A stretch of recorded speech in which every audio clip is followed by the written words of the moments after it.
No, it feels like it's all over, but the shouting or the crying for some of us. The Dan Yorke State of Mind program is brought to you in part by Lookout Rhode Island and Takeo Comfort Solutions. Good evening. Welcome to my State of Mind. We're going to dig into the truck toll RhodeWorks program in depth this evening with two phenomenal guests. The owner of Benny's, my favorite store. Can you read that? Well, it's tied with Ocean State Job Lot. I can get really cool stuff at both of them. And Ocean State Job Lot, obviously, is in the news, shouting, all sorts of things about this truck toll program. And now, on a more temperate basis, the owner of Benny says, me too, I have a point. And then a guy who's become semi-famous from his testimony at Senate and House Finance hearings, Mike Collins, who owns M&D Transportation. This guy knows the trucking industry like the back of his hand, is not shy about it, so don't go anywhere. In the meantime, we'll go to the rundown for what is usually 5 or 6, 7 issues. I just wanted to mention that the campaign's over. The 9 people have voted. You're seeing this at either 7:30 or at midnight. When you see this at midnight, and so many of you are watching at midnight, I thank you so much. You've seen the results, but as we began the broadcast today, here were the preliminary headlines, one after the other. The New Hampshire primary votes are cast. Final sprint, and of course the ongoing battle in Dixville Notch, and of course the results are in because all 9, that's right, 9 registered voters in Dixville Notch have checked in. Yeah, 3-2. Kasich beats Trump 3-2 on the Republican side, and Bernie Sanders got all 4 votes on the Democratic side. Kasich was just ecstatic. I woke up this morning and my wife said, "You won Dixville Notch," and so we drank champagne. We thanked the Academy. We just kind of looked at it. Hey, he's got to win something. Who knows if he makes a move in this primary? If he doesn't, he's done. Bush is done. A whole bunch of them are done. Christie's done. This is a big qualifier tonight, so we'll be able to talk about it all tomorrow. In fact, we've got our special guests lined up for a conversation about the primary tomorrow. We'll tell you about that coming up in a little bit. Alrighty, on the issue of the truck tolls, which is really our conversation tonight, here's the multiple headlines that we're rolling through today. First, hey, we've got the votes, and then there was the House panel that voted 14-4, as this tweet indicates when it was breaking. Look, this is definitely now teed up for just a floor vote that will probably not be as dramatic as the pre-sale of all this has hoped it would be, because so many legislators have had their arms twisted to the point where they're choking right now and afraid. Literally, there are legislators who've been handed pieces of paper by leadership to say, you know what? Here are the deals in your district that will not be funded if you don't play ball and vote for this truck toll situation. So it's really been a lot of pressure. But local businesses have stood up. We talked about Cumberland Farms last week, and of course Ocean State Job Lot made a surprise announcement this past weekend. There's a wall right now that looks to be being built. Ocean State Job Lot previously quiet, warning that wall poses a threat to Rhode Island businesses. The company using a store ribbon cutting in North Kingstown Saturday. 3, 2, 1. To formally oppose the governor's plan to toll large commercial trucks, calling it a tax that will hike retail prices. What you pay for milk at Stop and Shop, the nuts and bolts that you buy at Ace, and the kayaks that you're buying here. With Lieutenant Governor Dan McKee visible and listening, Job Lot announced it's putting a $50 million, 500,000 square foot distribution center on hold because of the pending toll legislation. The discount retailer tells WPRI.com it paid $160,000 in Northeast tolls last year and estimates Rhode Island gantries will up expenses by an additional $1 million. Earlier this week, House Speaker Nick Mattiello dismissed the notion that the cost of tolls would land on consumer shoulders.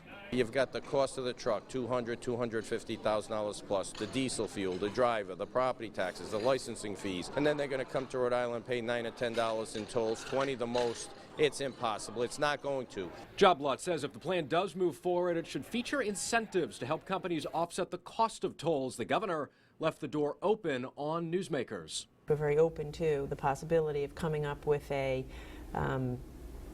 economic package that would take these concerns into account. And then there was Benny's. Arnold Bromberg is the co-owner of Benny's with the family. Welcome. Thank you. Nice to have you. So, are you on the same page as Ocean State Job Lot? More or less. I mean, you know, we agree with everything that the politicians say, that the bridges need repair, that it would be good to have jobs, that it would be good to have construction jobs. More people working means more Benny shoppers. But the plan as it is isn't fair. It's putting too much of a burden on us, and we cannot really accurately calculate the actual cost because we don't know the exact details yet. It's a cap of $20 one way on the toll, and the location of the gantries aren't known yet.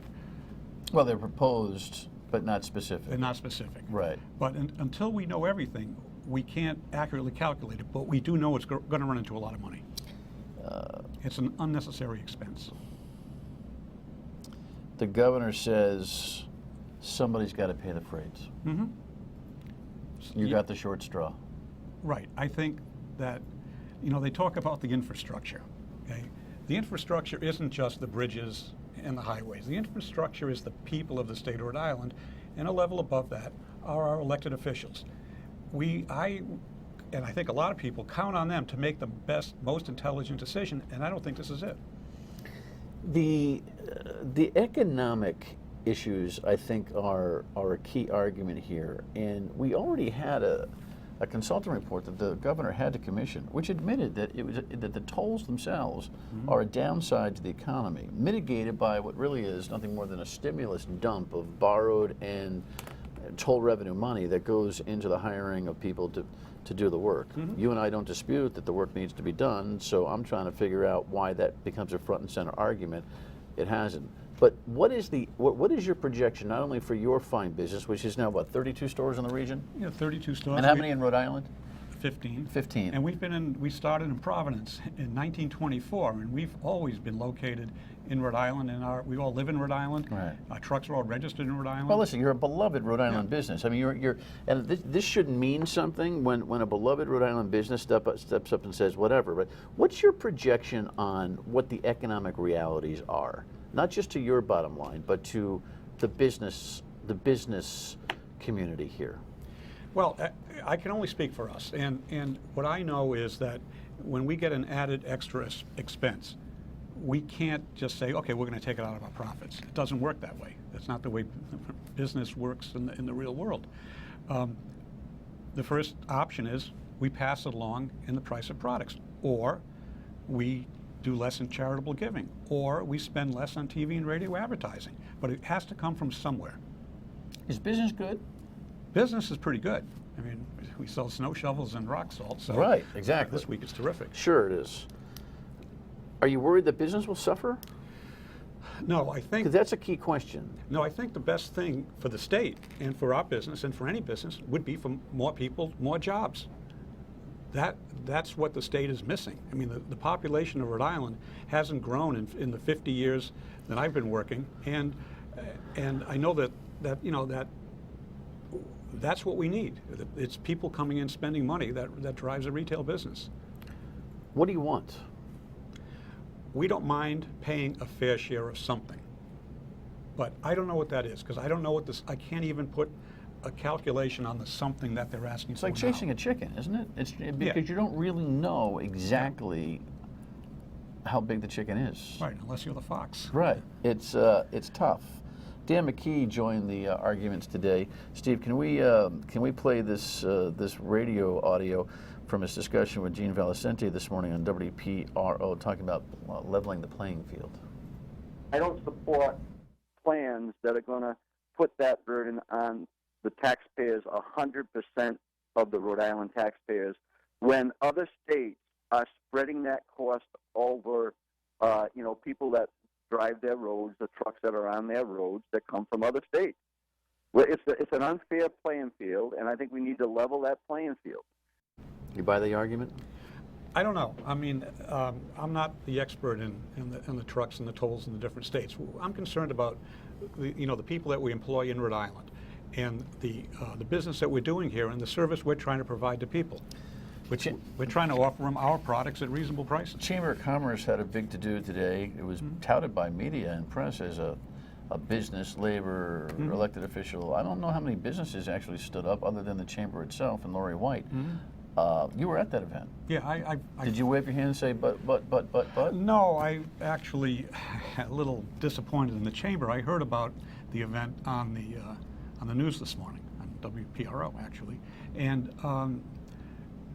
but when I went to their website, it's not on their events calendar. So I found where 30 Exchange Terraces, and I went down. I made it in time. What's your summary on this? I think that, like I said at the beginning, a plan for jobs is good. The roads need to be fixed. And as a business based in Rhode Island, we don't mind paying something, a fair share, to contribute to it. But the plan, as we've heard it, to us is not fair. All right.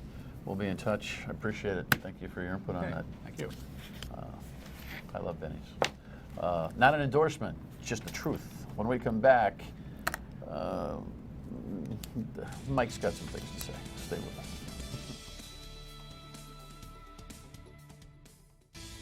Obviously, we're sensitive to business needs. You know, everything I've done as governor has been to improve our business climate, to make it easier to do business, so we're going to watch it.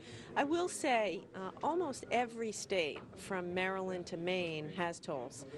Much higher truck tolls than what we are considering, and most of those economies are thriving.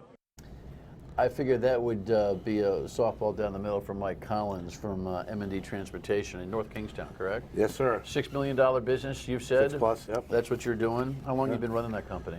1987. How's business? Pretty good. It's a lot of state business. You project that it won't be with this truck toll program? It's going to be detrimental to our bottom line.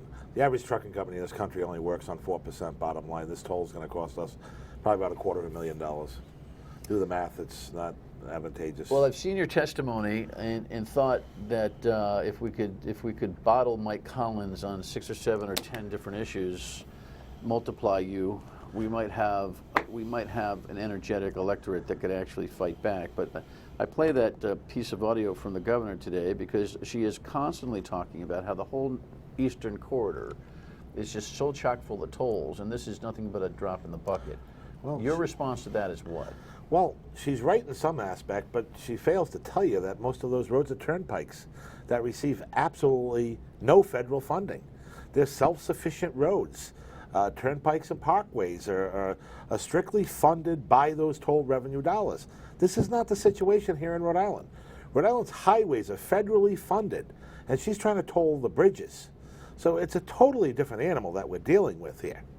And you avoid those tolls as best you can. Oh, absolutely. I mean, I've got stats right here. We run trucks dedicated down to Florida, Lago, Florida, and back. They'd have you to believe that we're paying hundreds upon hundreds of dollars. That's not true.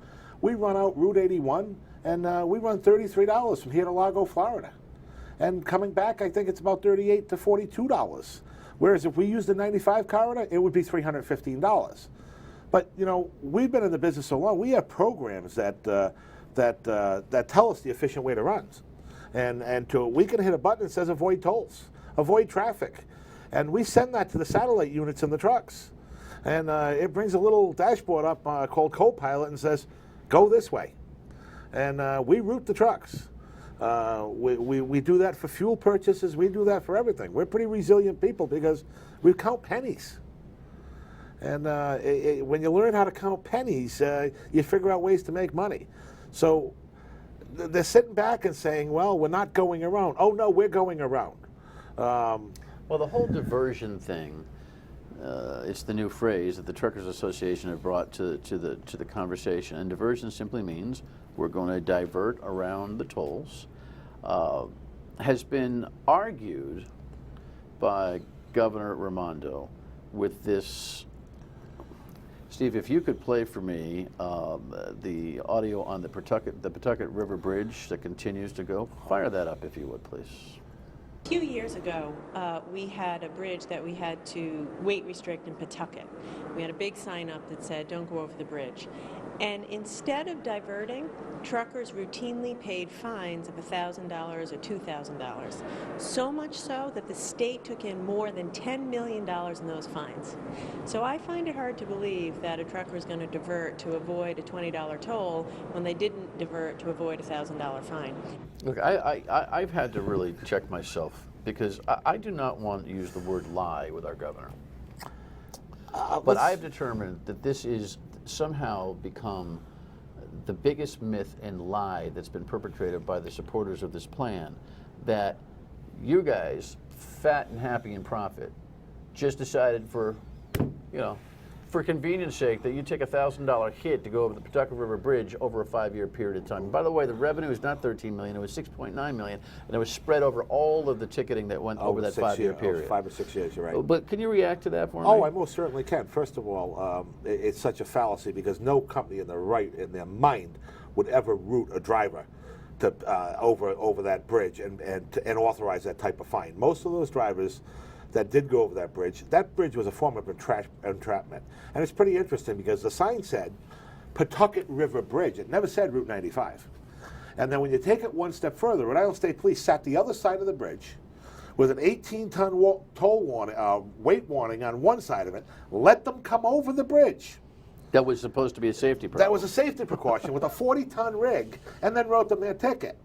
Well, when the tickets got to court, most of them were mitigated down to $85. Now, it's funny you mentioned that because when we had a meeting with Representative DeSimone the other day, I happened to bring my friend with me who was the retired lieutenant of the Commercial Enforcement Unit of the Rhode Island State Police, who told him, just as I told you, that the facts behind it were that most of them were mitigated down to $85, and per se there were no fleets involved in this type of aversion or diversion. Well, it's not the only argument that the governor and the House Speaker, or the DOT director have made, but it's the most specious one. Yes. And it goes to this diversion thing. They're trying to say that you're blowing smoke because you take that kind of hit anyway. What the hell? A $20 or $40 toll over the course of a day is not going to be any big deal. So we can dismiss that there was any truth about that, correct? There's no validity in that, believe me. So what do you do to make that point? Don't you feel like you've just been barraged by misinformation? It is misinformation. It's misleading. I hate to say it, it's untruthful. I mean, it's not the fact. She's speaking as if the whole industry, and speaking for millions of trucks, that we intentionally do that, and that's not the case.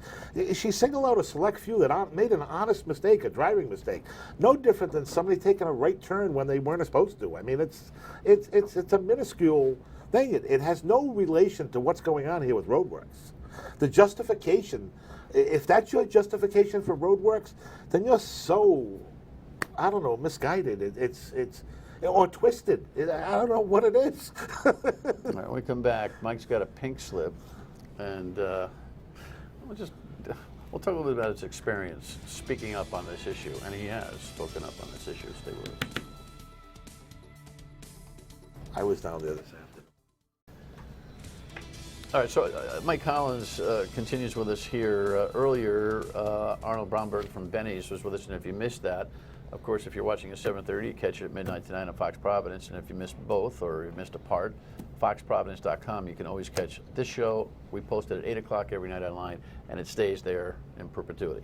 Is this the first time you've spoken up on public issues? Yes. Yes, it is. You're raw, but you're effective. Wow. Yeah, when you believe, I think it was Mark Twain that said, right, when you speak and you're telling the truth, you don't have to remember the lie, so therefore it's very easy. And I'm starting to find it very easy because I believe in what I'm doing. I'm trying to save my family business. It's sincere. I mean, it is what it is. This is a travesty of justice. And the stuff that went on at that State House today, the people of Rhode Island are really going to pay attention to this. Well, Patricia Morgan, who's been here often, was shut down by the chairman of the House Finance. She was asking for a delay because she thinks there's more questions that she deserves to have answers from the DOT director. I haven't, as we are recording literally as the Senate hearing is going on. I'm not sure what happened with the Senate Finance. You were hearing, this would be unsubstantiated, but you were saying that Senator Pagliarini had the meeting postponed because of fire code violations. Did he get it postponed? Oh, yes, he did. Chris Maxwell. We got to check our tweets on that one as Chris we Maxwell speak. from the truck owners are sitting in there, who I'm in texting contact with right now. Postponed for what? 5 minutes or 5 days? I don't know, sir. I don't know. Well, that would be again. 5 days would be a wonderful thing, but I don't think. At this point, there feels like an inevitability that there's been enough arms twisted legislatively that this thing is going to pass. You're walking around with, I'm going to steal your folder here. Absolutely. What's this? This is your pink slip? That's my pink slip. For your legislators? I've decided that they need to start getting pink slips. And if they voted tolls for yes, because after talking to these people and realizing, Dan, that none of them even read RhodeWorks. It's amazing. None of them have read it. And yet they're voting on it. So they have no comprehension of what's in it. How do you know none of them read it? Because I've asked them. I just left the State House 20 minutes ago, and I've asked one of those guys in the committee, and I said to him, did you read this? And he said, a few pages of it. I said, then shame on you for up there deciding my fate of my business. Who said that? No, you don't know which one. No, we'll check I don't. it out. Yeah. But I'll find out. Okay. But that's part of the shame of the diligence. So a couple of myths like, oh, you love to pay tolls over the Pawtucket River Bridge, a couple of other misnomers, and all of a sudden we've got an informed General Assembly that will make a decision that I don't think can ever be reversed. We put $45 million worth of construction up on the highways. It's your trucks first, the big ones, then it's the smaller trucks when they don't crack the nut, because the diversion thing is going to impact the way you bring the money in. And then this idea that we're protected legislatively from cars being tolled is only as strong as the paper it's printed on right now, because it's not a constitutional amendment. They cannot financially make their number. I proved it. I proved it against the IFTA number. Give me a minute on why they can't crack the financial nut. They don't have enough truck volume. Their truck volume is based on 6,400 and something units per day, generating that. It was originally $40 million. When asked about the maintenance factors and stuff, they rolled back in the $5 million, so their net still comes out the same, okay, bringing them back to where they're trying to be. They don't have 6,400 units. They only have 2,742 units. I originally, in June, figured about 3,300 units, taking apart the state IFTA, the international fuel tax mileage, and the gallons of diesel fuel sold. Okay, ATRI, the American Traffic Research Institute, that the states rely on, and the federal government, for their road stats to decide whether to expand highways or so on and so forth, said, no, you guys are wrong. You have 2,742 trucks that we track by tractor trailer going across. So when you do the net realization and back that number back in, the most they can raise is $19,800,000. Gross? Gross. Take 50% diversion, okay? You're down under $10 million. Take your toll costs, your operating costs. Some of these toll companies, Easy Pass and everything, Dan, get anywhere from 17 to 23% of operational costs off the gross of the tolls. So they're going to hit you on the gross number. So by the time you're done, I think you're splitting hairs at about $5 or $6 million. They can't even service the debt load. But they don't want you to know that. That's why this is so fast-tracked. And my next point is in June, this whole thing was bonded. Why aren't they bonding the $40 million from their tolls? Because they don't have any validity in their numbers, and I assume at this point Wall Street doesn't have any validity in their numbers. Do me a favor. Join me at least on the phone tomorrow on the radio. We'll Absolutely. talk more about these numbers, because I think you wet enough television whistles where people want to go, wait a second. Appreciate your advocacy. Thanks, Thank you. Mike. Thank you. Final word when we come back. Stay with us.